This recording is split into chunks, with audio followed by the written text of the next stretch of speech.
Truex Jr. will attempt to qualify for the Daytona 500 with TRICON Garage, and Jimmie Johnson will drive the 84 for Legacy Motor Club in the 2025 Daytona 500. What's going on, guys? It's Daniel, and welcome back to our video. We got some NASCAR and other motorsports stories discussed here today on the channel. Let's go ahead and just jump through those really quickly. We're going to start by talking about Trackhouse Racing, as the number 88 logos have been officially revealed for Trackhouse Racing. I gotta say, the 4 logos that Kyle Sykes and the team provided over there, they look really incredible. These 88 numbers will be used by Shane Van Gisbergen and Connor Zills throughout 2025. I think they look really solid. They look pretty dang good. They did a great job on it over at Trackhouse Racing. Design does look magnificent. It looks really great. Looking forward to see this logo for Shane Van Gisbergen and Connor Zillich in 2025.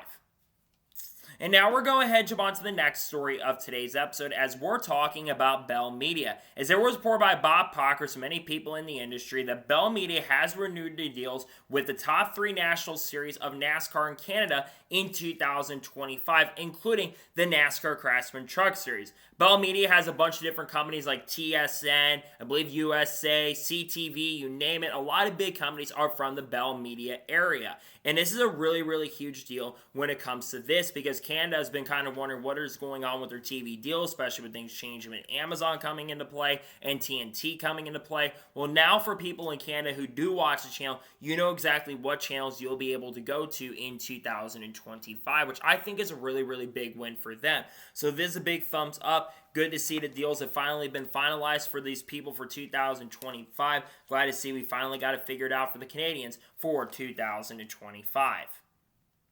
And now we're going ahead and jump on to the next story of today's episode, as we're talking about Mason Mitchell. As it was announced yesterday morning that Mason Mitchell will join Venturini Motorsports part-time in 2025. He will do 3 races for the organization, mostly on short tracks, in 2025. Mason Mitchell won the ARCA Championship, I believe, back in 2014, if I'm not mistaken. Has been running part-time over the course of the last couple of years, but kind of for a long time stepped away from motorsports, and now he's going to have a chance and opportunity to compete with one of the top organizations. I gotta say, Mason Mitchell will be the favorite to win in the 3 races that he competes in. He's going to be with a very solid organization here. Though I will say Venturini has not been as strong into the last couple of years as they've been in prior years, with Joe Gibbs Racing and the Pinnacle Racing Group dominating the last couple of years. I think that Mason will have a chance to get a win. It's been a while since Mason won a race. I think back in like 2016 or 2017 was the last time he competed part-time or even full-time. So really great to see Mason coming back to motorsports once again, and I think he's got a really good opportunity here. I think he'll be very competitive, and I think he definitely will have the pace and speed to contend. Great opportunity to work with Venturini Motorsports in 2025.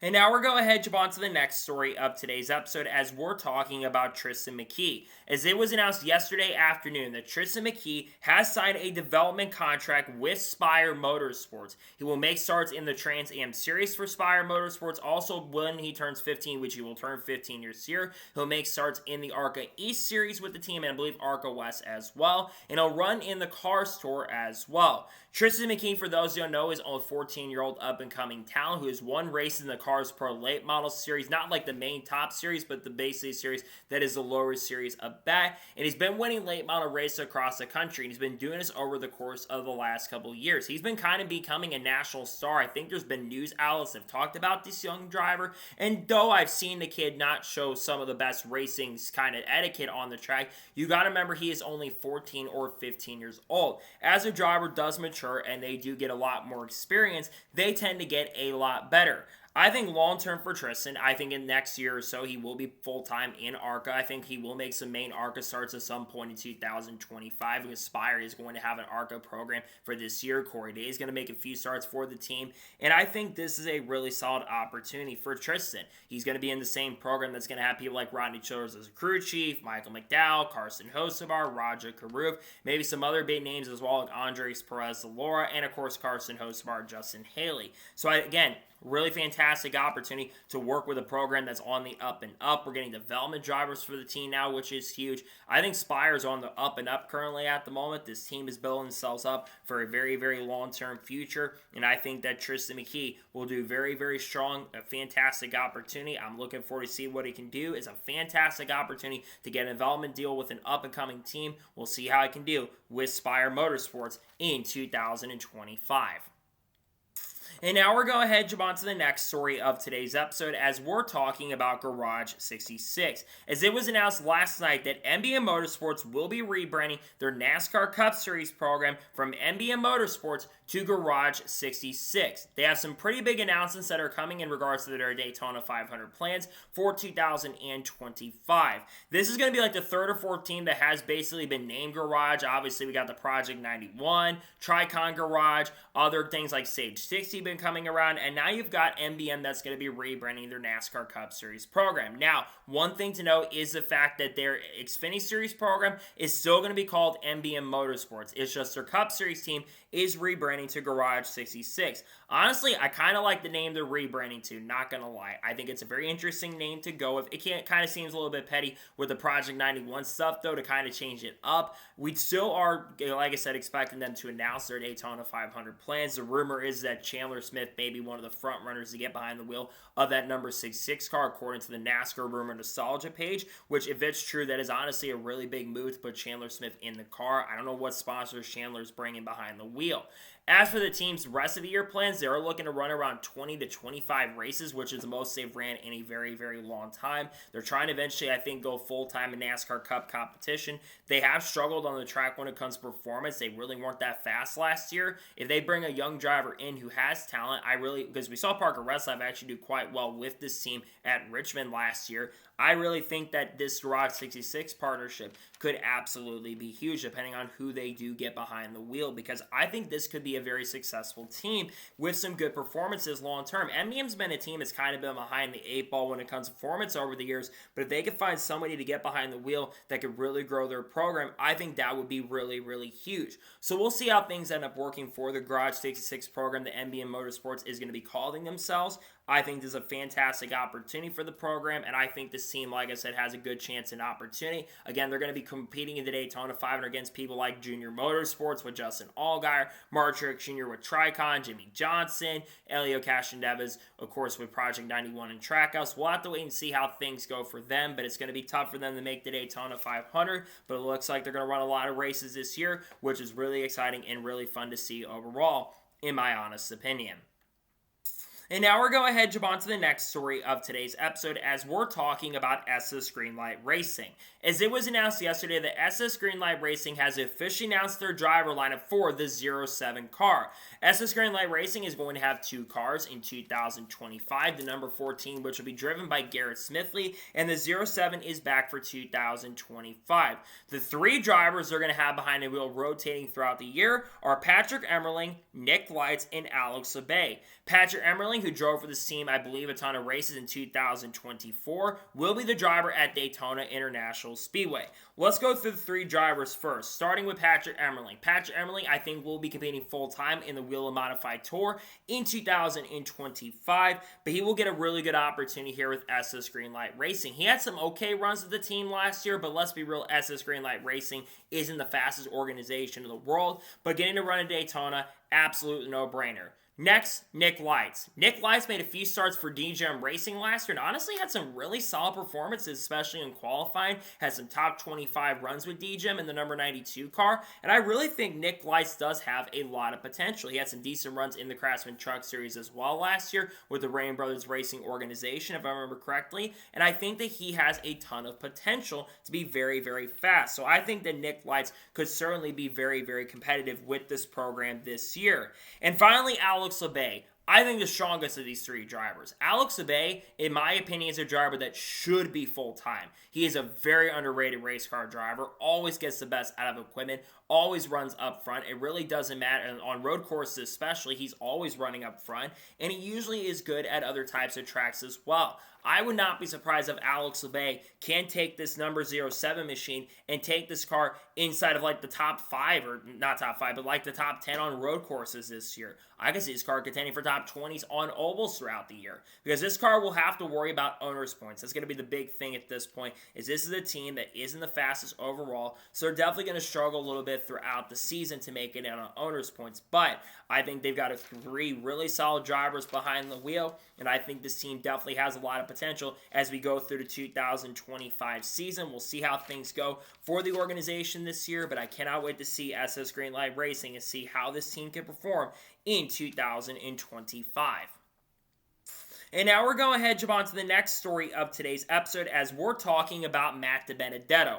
As it was officially announced and confirmed yesterday that Matt Benedetto will return to Viking Motorsports in 2025, driving the number 99 car. We talked about this on the channel a couple weeks ago, but Viking Motorsports will be switching manufacturers from Ford to Chevrolet going into the 2025 year. They will have an alliance with ECR and Richard Childress Racing as well, and they're moving their shop, I believe, to North Carolina. Matt Benedetto last year competed, of course, for Viking Motorsports in the 2024 season after taking the 38 away from CJ McLaughlin halfway through the year. And Matt Benedetto actually had some really good performances. Matt Benedetto ran up front at times, had a couple top 10s to go back to Talladega where he competed for a top 10 finish. And he also had some really solid performances like at Iowa. And when the cars were actually up to par and up to speed, this team was very, very competitive. Matt Benedetto took this team from a team that was failing to qualify for races with CJ McLaughlin actually up to the front and being really, really strong. Now, what are the expectations for Matt Benedetto and Viking Motorsports heading into the 2025 season? I think the goal for Viking Motorsports is to try to finish in the top 20 in the standings because there's going to be a lot of competitive cars this year. You've got Harrison Burton, who's going to be in the 25 with AM, replacing Haley Deegan. You, of course, got some of those mid-pack teams like Parker Retzlaff, who's joining Alpha Prime Racing this year, who's driving the number 4. Again, you have Brandon Poole back there, and I think he's going to be competitive. You've got some other teams like, of course, the Jordan Anderson Racing team with Jeb Burton and Blaine Perkins this year. You've got Anthony Alfredo, who's working with Young's Motorsports in 2025. So that's going to be the kind of group that I think Matt Benedetto is going to be racing against throughout the year. I don't expect Matt Benedetto to compete for wins, but I think he has a chance to qualify very well on super speedways. The ECR and RCR programs at super speedways, we know they're super fast and super, super strong. So I really do think that Matt Benedetto and this team could qualify very well at certain types of tracks like super speedways. I'm not expecting this team to compete for wins, and I don't think they make the playoffs this year with how tough and really hard the caliber of competition is going to be this year. But I think this is going to be a very fast team this year at times. I think this team will get better, and I think they'll only get better, and I think this team will show the pace and speed they're really going to need to be super, super competitive in 2025. I expect some great things in this team this year. I expect them to run up front, be quick throughout the year, and I think Matt Benedetto has some really great performances. It's good to see Matt Benedetto back with a solid team this year, and I think that Matty D will have a pretty strong, pretty fast, and pretty good year with the team before the end of the season. I think they will be competing for top 20 in the NASCAR Xfinity Series standings in 2025. And now we're going ahead and jump on to the next story of today's episode as we're talking about an update on the lawsuit. As originally reported by Bob Procris yesterday afternoon, the NASCAR has asked U.S. Court of Appeals for a May 15th hearing on the preliminary injunction appeal. NASCAR, of course, is appealing the decision that the judge made at the end of last month in December to basically grant the preliminary injunction so that 2011 and Farmer Motorsports could keep their charters for 2025. These charters are included for Zane Smith, who will drive the 38 car, Todd Gillen will drive the 34 car, and Noah Gragson will drive the number 4. For 2311, this, of course, will include the charters for Bubba Wallace, who will drive the 23 car once again this year with Charles Deneke as the crew chief. Riley Herbst will drive the 35 for 2311 Racing, who joins the team this year after the purchase of the Super Haas Racing charter. And Tyler Reddick will be back behind the wheel of the number 45 car for 2311. The reason they were asking for this preliminary injunction in the first place was so they could be good for 2025. Had the judge not granted them the injunction hearing or not granted the preliminary injunction, all the drivers of 2311 and Farmer Motorsports would have become free agents at the end of last year. That would include Tyler Reddick, Bubba Wallace, Riley Herbst, Noah Gragson, and Zane Smith, who will have some things in their contract along with Corey Heim, who also is expected to drive part-time for 2311 Racing in a 4th car this year.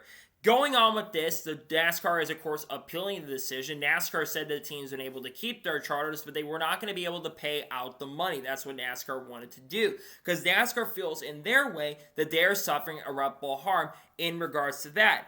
Now, in my personal opinion, when I look at this situation, I'm going to try to be as objective as I can be. I think NASCAR is in basically their last stage. If they lose this appeal, their chances of winning the lawsuit continue to dwindle, because with the appeal does not go through on May the 15th, and by the way, NASCAR doesn't want them to have their charters and be able to get the charter money and be guaranteed spots in the race at the Daytona 500. That's what NASCAR doesn't want to do, because they don't want to pay the money toward that, which I don't really agree with that personally. I think that NASCAR, if they're required to do it, they should be required to pay that money to the teams. NASCAR is not suffering irreparable harm here, because you're going to basically be getting the same amount of money to 36 teams as it would have been given to 32 teams that have been able to be granted the charters. So NASCAR would not have been suffering irreparable harm. That's how I look at this. When it comes to the lawsuit at this point, Judge Kenneth Bell, we all know, has been more on the side of the teams than the side of NASCAR. The old judge, that was the prior Judge Frank Whitney, had been more on the side with NASCAR than it had been with the teams. At this particular point, if NASCAR, like I said, does not win the appeal, they go to discovery. NASCAR, I think, will want to, at that point, reach a settlement. There's been a lot of theories going around that NASCAR could eventually ask for a settlement with the teams, which I think is certainly possible. But I don't think NASCAR, truthfully, is suffering irreparable harm when it comes to this lawsuit with Michael Jordan being involved in it. I just don't feel like they are truly suffering irreparable harm. I know that they feel the way on that, but I don't feel like NASCAR is suffering irreparable harm here. I think that the only way they're really suffering irreparable harm is basically their ego, and that's how I kind of feel about that. Obviously, I think that NASCAR has every right to be frustrated with the way things are going. They probably wish they never got sued, but when you got Michael Jordan getting involved, your chances of winning a lawsuit continue to dwindle. So at this point, we'll have to wait and see how the rest of the lawsuit plays out in regards to the appeal, among other things, but we'll have to wait and see what happens with the rest of the lawsuit going forward over the course of the next couple months. They want the court date for the lawsuit, the trial is set for December 1st, and they're planning to have that trial at the end of this year. And now we're going to jump on to the next story of today's episode, as we're talking about Tubi. As it was announced yesterday morning that Tubi is set to launch a NASCAR channel on January 29th on the Tubi channel. NASCAR is going to have an on-air free on the Tubi app. This will include documentaries, classic races, current shows that they have like on their YouTube channel, including like a race hub as well, among many other things that they have been working on. We kind of talked a little bit about this on the channel when it kind of first came out. There was a report thing from Jonathan Howard from On3 Sports, and NASCAR is working on this thing called NASCAR Fast. I think it's that, if I'm not mistaken. Fans like myself have been clamoring for something like this for a very, very long time. We have been wanting a show like this or a channel like this for absolutely ages, and now we're finally getting something like this for the first time. This will include all the races on the NASCAR Classics page. I'd have to think will be on that website that have already been uploaded at this point. Shows that have been on the air, like stuff that Shannon Spake's been doing and Mama Smith's been doing, including that show they did on TNT, Inside the Playoffs, will probably be included on this as well. This, of course, is an association with Fox Sports. Fox Sports has a major association with Tubi, and I think this is a massive, massive win for the sport.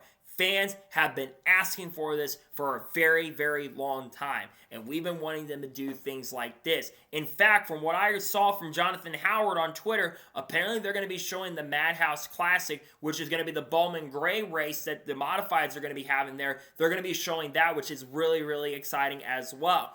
I think long-term, when it comes to something like this, the goal should ultimately be to have sports live on there. I like to see them find a way to have classic Xfinity and Truck Series races. Because for the NASCAR Classics app, you get like thousands of NASCAR Cup Series races, but I think the Xfinity Series and Truck Series needs to have their own representation as well. And I think that's one thing that this new page is really going to have. And the best part about this is it's not going to cost you anything. It's going to be free. That's something. It saves a lot of people money. And I think that this could really help grow the sport. I hope, though, long term, when it comes to the NASCAR channel, they don't just have it on the Tubi. Make it go to like the YouTube TV, or make to have it on their own channel, like a broadcast channel or something like that. That should be the goal of it. Because I'll tell you what, I'll pay a couple dollars every single month on YouTube TV extra. I don't care how much the price is. I'll pay a couple extra dollars just to have the NASCAR channel on TV. I think that should be the ultimate way to go.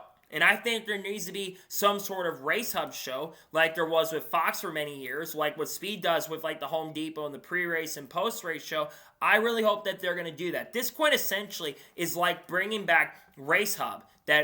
Bringing back the Speed Channel in a sense. It's not fully bringing back the Speed Channel, but it's very close to bringing back the Speed Channel. And I think this absolutely is a major, major moment for the sport, or we could see the sport grow. So this is awesome. This is amazing news to see, and I can't wait for this. On January 29th, it's coming out. I'm really excited that the show is coming into play, coming into effect, and I'm excited to see what Tubi can bring to the table in 2025. I think a lot of races are going to be on there. Old races, new races, you name it, are going to be on there. And I think it's really awesome to see that finally, after years of waiting for this, because we've been clamoring for this really for almost 2 decades at this point, I'm glad to see it's finally going to be coming to fruition in 2025 at the end of this month. And now we're going to jump on to the first of 2 major stories in today's episode, as we're talking about Jimmie Johnson.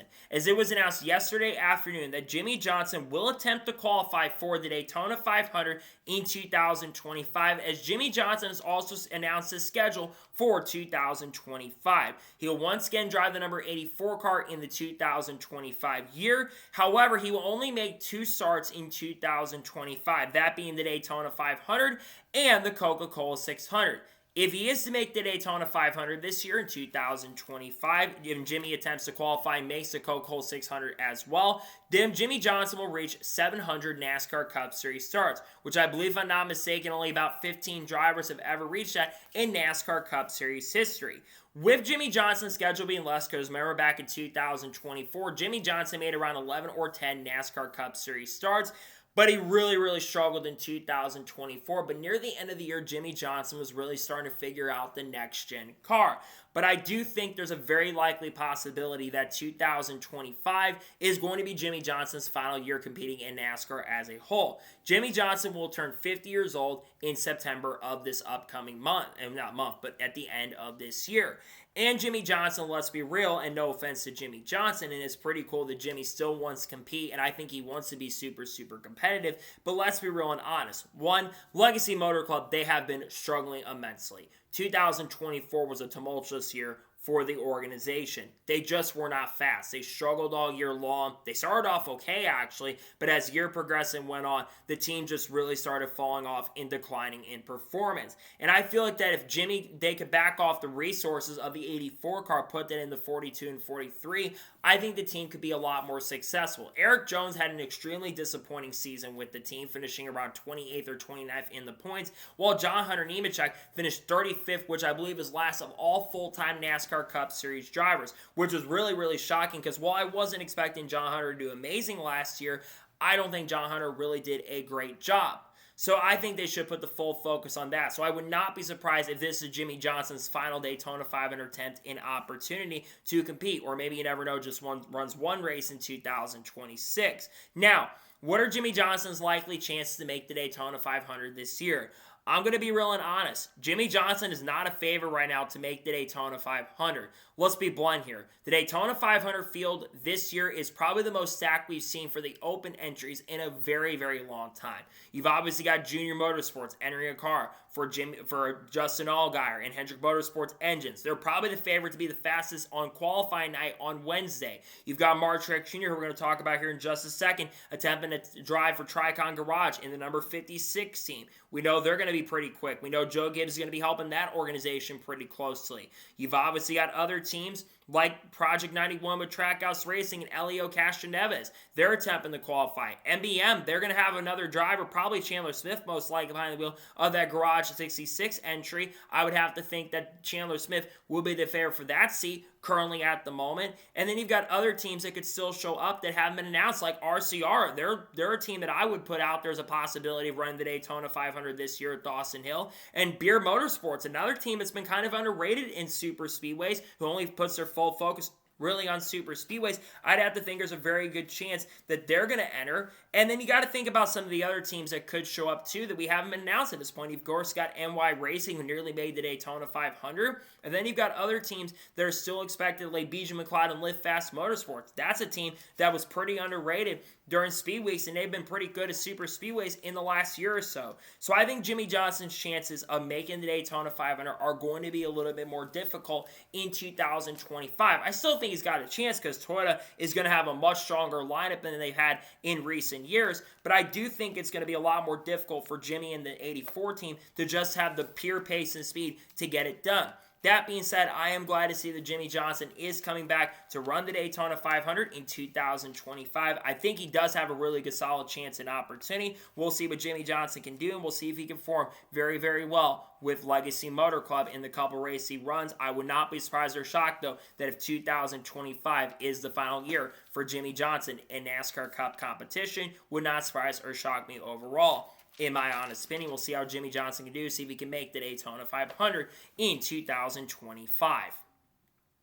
And now we're going ahead, jump on to the final major story of today's episode as we're talking about Martin Truex Jr. As it was announced yesterday afternoon, we did a video on this on the channel, but it was officially confirmed yesterday afternoon that Martin Truex Jr. will be attempting to qualify for the Daytona 500 in 2025 as he will attempt to qualify for the Daytona 500 with TRICON Garage. The number he's going to use is number 56. Bass Pro Shops is going to be the sponsor as expected. They, of course, will sponsor Chase Briscoe in 2025, but Bass Pro Shops will be the sponsor for Martin Truex Jr. in this year's Daytona 500.